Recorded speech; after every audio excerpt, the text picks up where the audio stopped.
हर हर महादेव। आज हम श्रावण महात्म्य का 7वां अध्याय पढ़ेंगे।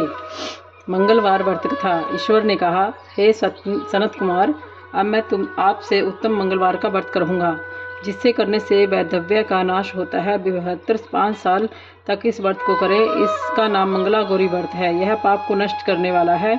विवाह के अनंतर पहले श्रवण शुक्ल पक्ष के पहले मंगलवार के दिन इस व्रत का शुभारंभ करें। पुष्प मंडल निर्माण कर उसमें उसे कदली स्तंभ से शोभित करें। नाना तरह के फलों और रेशमी कपड़ों से विभूषित करें।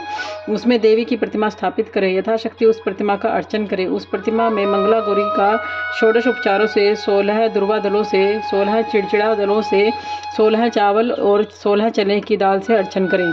16 बत्तियों का एक दीपक हो या 16 दीप जलाकर भक्ति द्वारा दही और चावल का नैवेद्य समर्पण करें। देवी के नज़दीक सिल लोढ़ा रखें। इस प्रकार 5 साल तक व्रत करें। फिर उद्यापन कर माता का वायना दें। वायना का प्रकार सुने। मंगला गौरी की एक पल सोने की प्रतिमा या आधे पल या आधे से आधे पल या यथाशक्ति सोने की प्रतिमा बनवावें। शक्त्यानुसार सोने या चांदी आदि से निर्मित घड़े का चावल से भरें। उस घड़े के ऊपर पहनने के लिए कपड़े या चोली रखें। उसके ऊपर मंगला गौरी की प्रतिमा रखें। देवी के नज़दीक सिल लोढ़ा रखें। इस प्रकार माता के लिए वायना दें। हे विप्र, इस प्रकार व्रत करने मात्र से 7 जन्म तक सौभाग्य रहता है। पुत्र पौत्र संपत्ति आदि से युक्त हो, वह स्त्री कीड़ा करती है।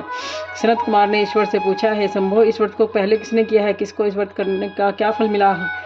ईश्वर ने कहा, हे विप्र, पूर्व काल में कुरुदेश में श्रुत कीर्ति नामक शास्त्र ज्ञाता कीर्तिमान और शत्रुहित राजा था। वह 64 कलाओं का जानकार धनुर विद्या विशारद था। पुत्र सुख को छोड़कर उस राजा को सब आनंद था।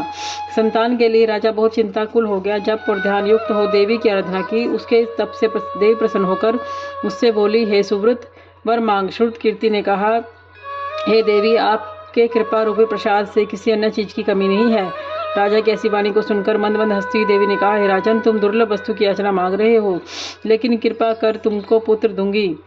रे राजेंद्र, सुनो, तुम्हारा वह पुत्र अत्यंत गुणी होगा, पर 16 साल से अधिक नहीं जिएगा। यदि सुंदरता और विद्या निहित पुत्र होगा तो वह पुत्र बहुत समय तक जीवित रहेगा। देवी की वाणी सुनकर राजा चिंतन करने लगा। उससे अपने भार्या से विचार कर गुण विशिष्ट संपूर्ण लक्षण युक्त 16 साल तक की आयु वाला पुत्र मांगा।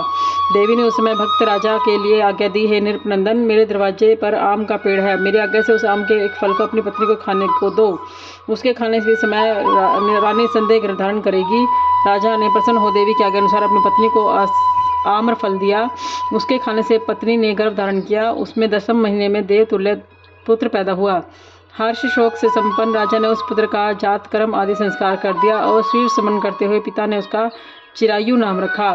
जिस समय से वह 16वां प्रारंभ हुआ, उस दिन से वह सपत्नीक राजा को चिंता लगी। राजा ने विचार किया, यह पुत्र बड़े ही कष्ट से प्राप्त हुआ है। अपने समक्ष इस पुत्र की दुखद मृत्यु कैसे देखूंगा? अतः राजा ने पुत्र के मामा के साथ उसे काशी भेजने का प्रबंध किया। यशस्विनी राजपत्नी ने अपने भ्राता से कहा, तुम कापटिक वेश धारण कर इस लड़के को काशी ले जाओ।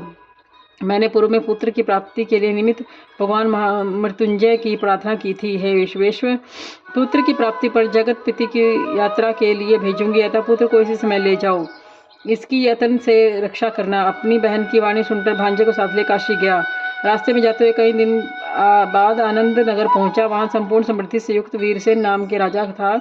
उस राजा की कन्या संपूर्ण लक्षण संपन्न मंगला गौरी नाम की वाली रूपलव्य संपन्ना थी।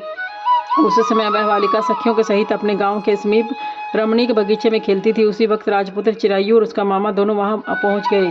वे दोनों बालिकाओं को देखने की इच्छा से ठहर गए। इतने में ही समय में क्रीड़ा करती हुई उन बालिकाओं में से एक बालिका ने क्रोधित हो अत्यंत कठिन दुर्वचन रंडा यह कहा। उस दुर्वचन को राजपुत्री ने सुनकर कहा, तुम अयोग्य वाणी क्यों कहती हो? मेरे वंश में ऐसी कोई स्त्री नहीं है। मंगला गौरी के वर प्रसाद से, मंगला गौरी के व्रत के प्रभाव से मात्र से मेरे हाथ से चावल जिसके मस्तक पर गिर गए, हे सखी, उसके साथ विवाह हो जाने पर ये थोड़ी आयु वाला है तो भी चिरायु हो जाएगा। तदंतर सब बालिकाएं अपने अपने घर को चली गई। उस रोज कन्या के विवाह का दिन था। उसे बहलकी देश के दृढ़ धर्मा राजा के पुत्र सुकेतु नाम के वाले को देना निश्चय हो चुका था, पर वह सुकेतु मूर्ख, कुरूप और बहिरा था। अंततः वर पक्ष वालों ने मंडप में अन्य अच्छा वर ले जाने का निश्चय किया। विवाह होने पर वहां सुकेतु चला जाएगा। यूं विचार कर चिरायु के समीप जाकर उसके मामा से कहा कि यह बालक हमें दे दो, क्योंकि हमें आपके बालक द्वारा हमारा कार्य सिद्ध होगा। इस भूमि पर परोपकार के तुल्य अन्य कोई धर्म नहीं है। यह वाणी श्रवण कर उसका मामा हृदय से राजी हुआ, क्योंकि उन्हें पूर्व में वाटिका में उस बालिका की वाणी सुनी थी। लेकिन वर पक्षियों जनों से कहा, आप लोग इस बालक को क्यों चाहते हैं? कार्य सिद्धि के वास्ते वस्त्र अलंकार आदि मांगा जा सकता है, परंतु वर की भिक्षा नहीं मांगी जा सकती। आप लोगों के गौरवार्थ फिर भी मैं देता हूँ। इस तरह उन्होंने चिरायु को वहां ले जाकर विवाह कार्य सिद्ध किया। जब सप्तपदी आदि कार्य होने पर रात में गौरी शंकर के समीप वह चिरायु पुत्र सुप्रसन्न चित्त से राजकन्या मंगला गौरी के साथ सो गया, तो उस रोग चिरायु का 16वां साल समाप्त हुआ।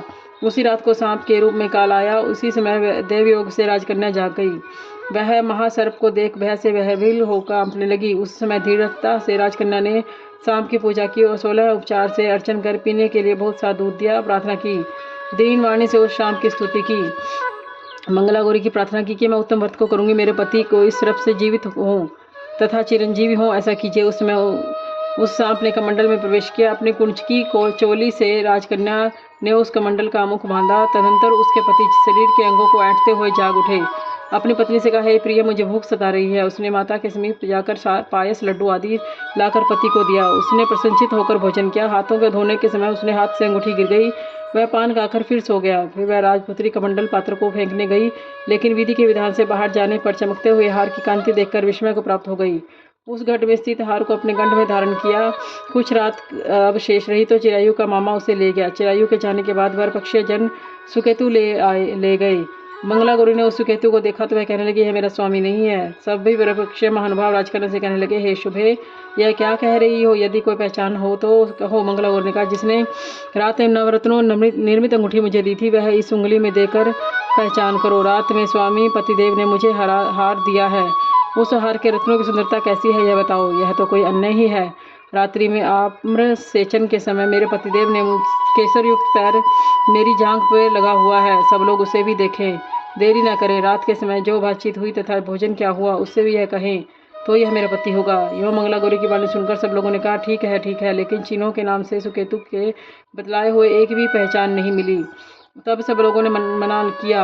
वर पक्षी जैसे आए थे वैसे ही चले गए। मंगला गौरी के पिता श्रुतकीर्ति ने प्रसन्नचित्त से अन्न जल आदि का एक सत्र यज्ञ किया और वर पक्षी सब कथा कानों सुनी कि स्वरूप के करूप हो जाने से आदर से किसी को ले आए थे। महल के बरामदे में चिक के भीतर कन्या को राजा ने बिठाया। इस प्रकार एक साल यात्रा करते हुए अपने मामा के साथ वह फिर अपने ससुराल का वृतांत देखने के लिए आया। जब मंगला गौरी ने चिक के भीतर से उसे देखा तो लोकोत्तर चंद्रमा के घर तो प्रसन्न हो अपने माता पिता से कहा, मेरे पति आ गए। सुहृद गुणों से को बुलाकर राजा ने पूर्व में कही हुई सारी पहचान देखकर पवित्र मुस्कान वाली पुत्री को चिरायु को दिया। शिष्ट लोगों सहित राजा ने विवाहोत्सव कर वस्त्राभूषण आदि अश्वगज रथ और बहुत सारी चीजें देकर विदा किया। फिर वह चिरायु अपनी पत्नी और मामा सहित कुल नंदन सेना सहित अपने नगर आया। तब चिरायु के माता और पिता ने प्राणियों के मुखरविंद से उसके आने का समाचार सुना तो विश्वास नहीं किया, क्योंकि भाग्य विपरीत कैसे हो सकता है। इसी बीच वह चिरायु माता और पिताजी के पास गया। प्रेम मगन हो चिरायु ने भक्ति द्वारा अपने माता पिता के चरणों में प्रणाम किया और माता पिता ने उसे चिरायु का मस्तक चूमकर परमानंद प्राप्त किया। मंगला गौरी पुत्र वधू ने भी सास और ससुर का प्रणाम किया। पुत्र वधू ने को सास ने अपनी गोद में बिठाकर बात पूछी, हे महामुने मंगला गौरी, पुत्र वधू ने श्रेष्ठ व्रत मातम्य और जो कुछ इतिहास था सब कहा। शिव सनत कुमार से कहते हैं, हे सनत कुमार, इस मंगला गौरी व्रत को आपसे कहा। जो इसको सुनेगा या कीर्तन करेगा उसके सभी मनोरथ सिद्ध होंगे, इसमें कोई संशय नहीं है। बोलो शिव शंकर भगवान की जय।